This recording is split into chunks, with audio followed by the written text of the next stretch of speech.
નમસ્કાર, દૂરદર્શન સમાચારમાં આપનું સ્વાગત કરીએ છીએ। આજે સમાચારમાં ખાસ જોઈશું પ્રધાનમંત્રી નરેન્દ્ર મોદી ગુજરાતના પ્રવાસે છે, સોમનાથ દાદાના દર્શન કરવા આવવાના છે। બીજી બાજુ ગૃહમંત્રી અમિત શાહ પશ્ચિમ બંગાળના પ્રવાસે છે। પશ્ચિમ બંગાળનું રાજકારણ ખૂબ જ ગરમાયેલું છે। અત્યારે પરિણામો આવ્યા બાદ શપથ સમારોહ આવતીકાલે થવા જઈ રહ્યો છે, ત્યાં અનેક મિટિંગોના દોર ચાલુ છે। ગુજરાતમાં ભાજપ પાર્લામેન્ટરી બોર્ડની પણ મિટિંગનો દોર યથાવત છે અત્યારે। અને તમિલનાડુની વાત કરીએ તો ત્યાં પણ અત્યારે સરકાર રચવાની અસમંજસ ચાલી રહી છે। બીજા અનેક સમાચાર છે, પણ શરૂઆત કરીએ આજે હેડલાઇન્સથી।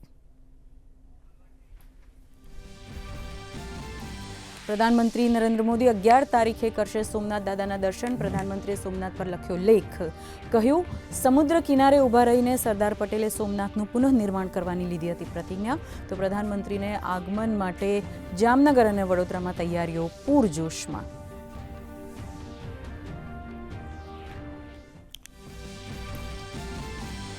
ભાજપ પાર્લામેન્ટરી બોર્ડની બેઠકનો આજે ત્રીજો અને અંતિમ દિવસ। સૌરાષ્ટ્ર અને વડોદરા સિવાયની મહાનગરપાલિકા, જિલ્લા પંચાયત, તાલુકા પંચાયત અને નગરપાલિકાની અંગે થશે ચર્ચા। તો સૌરાષ્ટ્ર અને વડોદરા માટેની ચર્ચા પ્રધાનમંત્રીના ગુજરાત પ્રવાસ બાદ ધરાશે હાથ।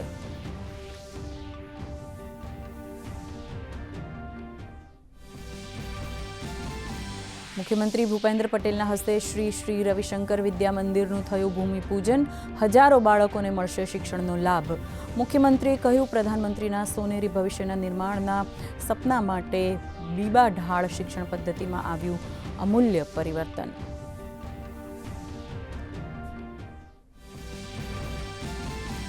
ગૃહમંત્રી અને પશ્ચિમ બંગાળના નિરીક્ષક અમિત શાહ આજથી બંગાળના પ્રવાસે ભાજપના નવા ચૂંટાયેલા ધારાસભ્યો સાથે કરશે બેઠક। વિધાયક દળના નેતાની કરવામાં આવશે પસંદગી। તો આવતીકાલે યોજાશે શપથ ગ્રહણ સમારોહ।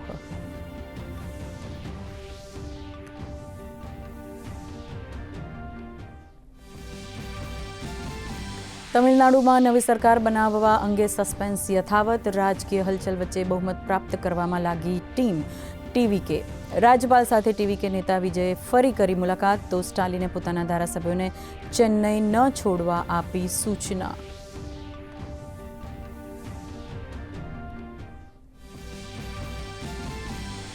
વિદેશ મંત્રી એસ જયશંકર સુરીનામ અને ત્રિનિદાદ તેમજ ટોબેગોના પ્રવાસે। સુરીનામની નેશનલ એસેમ્બલીના અધ્યક્ષ સાથે કરી મુલાકાત। એસ જયશંકરે કહ્યું સુરીનામ ભારતનો દૂરનો ભાગીદાર નહીં પરંતુ પરિવાર। તો ગ્લોબલ સાઉથના વિકાસ માટે દર્શાવી પ્રતિબદ્ધતા।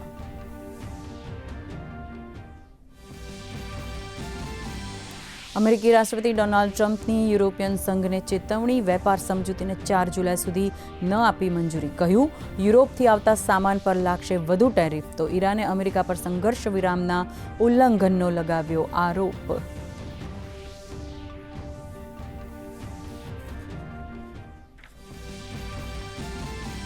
વૈશ્વિક શેરબજારની અનિશ્ચિતતા વચ્ચે ભારતીય બજારોનું નેગેટિવ ઓપનિંગ। એબોટ, અંજટા pharma, Alkem lab, Cipla, Divi's lab, doctor Reddy's lab, Glenmark ફાર્માના શેરોમાં વેચવાલી। સોના ચાંદીના ભાવમાં વધારો। ક્રૂડ ઓઇલ લાલ નિશાને।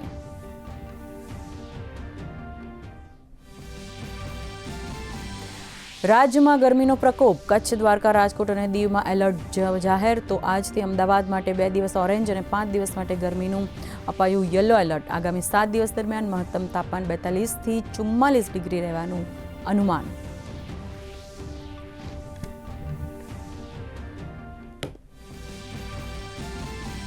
અને એશિયન બોક્સિંગ ચેમ્પિયનશિપમાં અંડર 15 અને અંડર 17 ખેલાડીઓનું શાનદાર પ્રદર્શન યથાવત। ભારતીય અંડર 17 છોકરીઓએ 12 મેડલ કર્યા નિશ્ચિત। ઉઝબેકિસ્તાનમાં ભારતની તાકાત બતાવવા 56 યુવા બોક્સર તૈયાર।